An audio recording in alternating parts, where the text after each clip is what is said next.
You used this term skillful and the opposite, unskillful.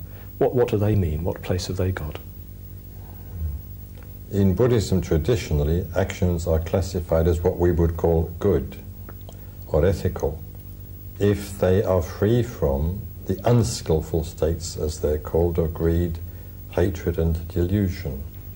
And unethical actions are, of course, those performed as a result of those states, those unskillful mental states of greed, hatred and delusion.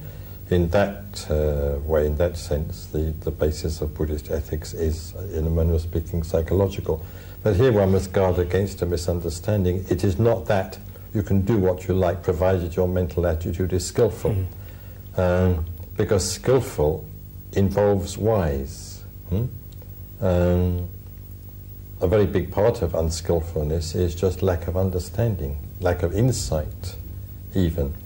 And there are certain actions which one just couldn't perform if one had wisdom or if one had insight. So it isn't, as I said, just a question of looking after one's mental state, but behaving just as you like, because certain mental states inevitably involve acting in a certain way. So there's a sort of necessary, almost inevitable link between skillful mental states and skillful actions, and unskillful mental states and unskillful actions, in the sense, of course, of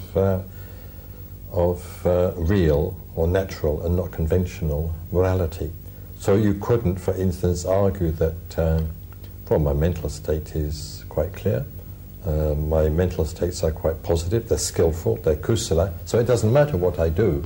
That sort of argument is not admitted in Buddhism. It recognizes that skillful actions have necessarily certain appropriate modes of expression, and vice versa in the case of, or similarly in the case of the unskillful mental states and actions. So there's no room in Buddhism, therefore, for antinomianism. Though, of course, your actually skillful actions, springing from your actually skillful mental states, and in accordance with natural morality according to Buddhism, may break conventional morality so far as some people, for instance, in the West are concerned. Does that mean that even the relatively ordinary worldling can know whether somebody apparently quite advanced on the path is acting morally? I think he can't. I think, therefore, he has to, as it were, play safe.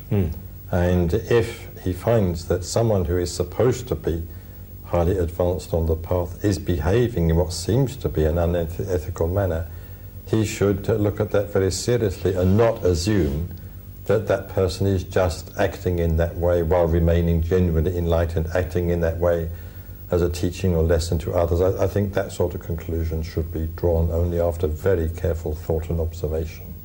Because this is a bit topical, isn't it? That there are some Buddhist teachers. In what sense? There are some Buddhist teachers who seem to have behaved quite unskillfully, but it's that their behaviour is justified on the grounds that it's... I think personally I would have much more faith in such teachers if they admitted or acknowledged that they had on that occasion behaved unskillfully and expressed regret for it. One would then have much more confidence in them and in their other teachings.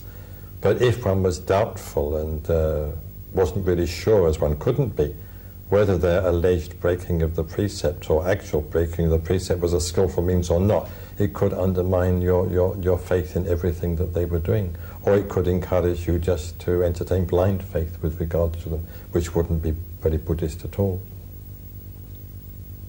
I think any teacher who claims that his apparent breaking of the precept is only an apparent breaking, is all just a teaching or a skillful means, that in reality he is enlightened and it doesn't matter. Or if his disciples claim as much, I think any such claim is to be treated with extreme reserve and suspicion.